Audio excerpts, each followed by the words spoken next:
Hi friends, welcome to KR tech. మనం ఇప్పుడు ఈ గెయినర్, ఇది 6 ఛానల్ గెయినర్ బోర్డు. ఈ బోర్డు కోసం మనం కనెక్షన్స్ ఎలా ఇవ్వాలి, వోల్టేజ్ ఎంత ఇవ్వాలనేది మనం ఇందులో తెలుసుకుందాం ఈ వీడియోలో. ఇప్పుడు మీకు నేను చెప్పబోతున్నాను. ముందుగా వోల్టేజ్ అనేది చెక్ చేద్దాం.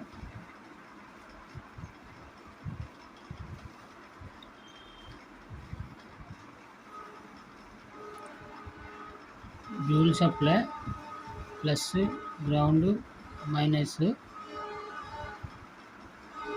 ఇది 12 వోల్టేజ్ నుంచి 24 వోల్ట్స్ వరకు ఇవ్వచ్చు ఈ గెయినర్ బోర్డుకి. ఒక సైడ్ ఇన్పుట్, ఒక సైడ్ అవుట్పుట్ ఉంటుంది. ఇది అవుట్పుట్, ఇది ఇక్కడ ఇన్పుట్లు ఇవి.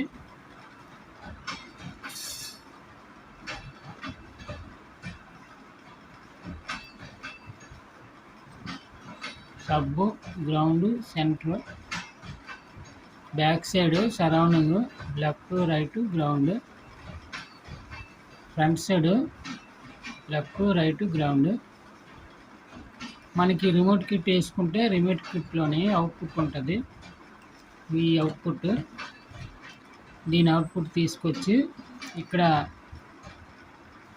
ఏమేమి ఉంటాయో back side surrounds, left right, sub, centre ఉంటాయి. ఇందులో సేమ్ అదే విధంగా సబ్బుకి, సెంటర్కి, surrounding back side SR reverse అయినా పర్లేదు, లెఫ్ట్ రైట్లో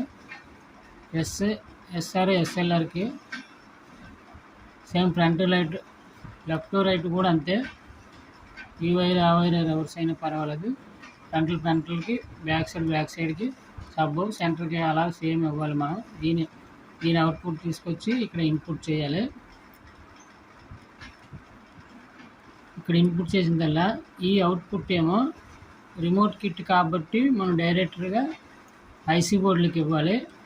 ఆడియో బోర్డ్స్ ఉంటాయి కదా, టీడీ ఐసీలు కానీ, 4FET ఐసీలు కానీ, 3440 ఐసీ బోర్డులు కానీ, ఏ బోర్డులకైనా ఆడియో బోర్డులకి డైరెక్ట్గా రిమోట్ కిట్ వేస్తే ఈ డైరెక్ట్గా బోర్డ్స్కి వెళ్ళిపోలే ఈ అవుట్పుట్లు.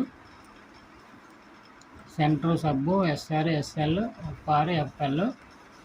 అదే ప్రోలాజిక్ మాన్యువల్గా వేసుకుంటే సేమ్ మన ప్రోలాజిక్ బోర్డులో కూడా ఇదే విధంగా అవుట్పుట్ ఉంటుంది. ఆ ప్రోలాజిక్ బోర్డులో ప్రోలాజిక్ బోర్డు అవుట్పుట్లు తీసుకొచ్చి ఇక్కడ ఇన్పుట్ చేసి ఈ అవుట్పుట్లు మాత్రం వాల్యూమ్ కంట్రోల్కి వెళ్తాయి.